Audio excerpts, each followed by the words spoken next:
रक्षाबंधन का यह त्यौहार बहन की सुरक्षा और भाई के कर्तव्य का प्रतीक माना जाता है, लेकिन क्या यह आज के दौर में ये फेस्टिवल महिलाओं को उनकी सुरक्षा के लिए पुरुषों पर निर्भर रहने की मानसिकता को बढ़ावा नहीं देता? क्या हमें इस परंपरा को नए नज़रिए से नहीं देखना चाहिए ताकि महिलाएं खुद को स्ट्रॉन्ग महसूस करें और सुरक्षा की जिम्मेदारी समाज के हर सदस्य की बने, ना कि केवल भाई की? नमस्कार। देखिए, बात बिल्कुल सही है कि भाई बहन की सुरक्षा के लिए रक्षाबंधन नहीं करता, ये गलत अवधारणा है। एक बार एक अमेरिका के सज्जन मेरे पास आए, बातचीत में उन्होंने कहा कि महाराज जी, हमारे यहाँ भारतीय परंपरा की बात हुई। वो भारतीय मूल के थे, अमेरिका में रहते थे। तो बहुत सारे लोगों ने चर्चा में कहा, और चर्चा में एक दिन बात कहा कि भारत में महिलाओं को बहुत कमतर दृष्टि से देखा जाता है, कमतर आंका जाता है। तो उन्होंने कहा, मैंने उन सब के बीच एक बात कही कि हमारे भारत में महिलाओं को जितनी श्रद्धा और सम्मान से देखा जाता है, दुनिया में कहीं नहीं देखा जाता।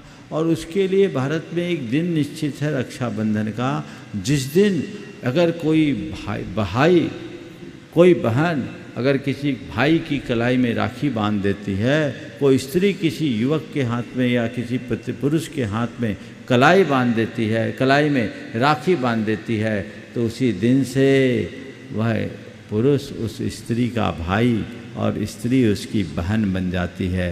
उसकी दृष्टि में इतनी पवित्रता आ जाती है।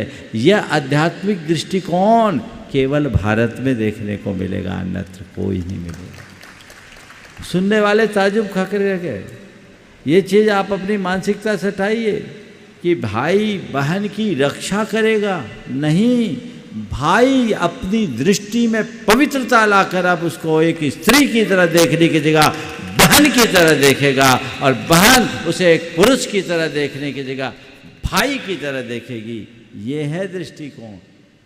ये तो हमने ऊपर से ले लिया। रक्षा कौन किसका करता है? कोई दूसरा मेरी रक्षा नहीं कर सकता। मेरी रक्षा मेरा अपना पुण्य ही करेगा, कोई दूसरा नहीं करेगा। ये बात अंदर से अपनाइए और अपने आप को कहीं से कमतर मत आंकिए। अपने आप को भीतर से स्ट्रांग बनाइए। स्त्री हो या पुरुष, स्वरक्षा का धर्म हमारा जैन शासन सिखाता है। स्त्रियों को भी युद्ध कला में निपुणता की बात सिखाई गई है। कैकेयी को युद्ध कला में पूरी तरह से निपुणता थी। ऐसा नहीं है कि आज हमारी स्त्रियां दब्बू बन के रहे, लेकिन मैं इतना जरूर कहूँगा, दब्बू भी मत बने पर आक्रामक भी ना बने। एक तरफ हम देखते हैं कि बहुत तरह की दरिंदगीपूर्ण व्यवहार लोगों का देखने को मिलता है जो घोर निंदनीय है, पर दूसरी तरफ ये भी देखने में आता है कि आज की महिलाएं ज़्यादा आक्रामक होने लगी। ये भी बहुत खतरनाक है। दोनों तरह की अतियाँ हानिकारक है।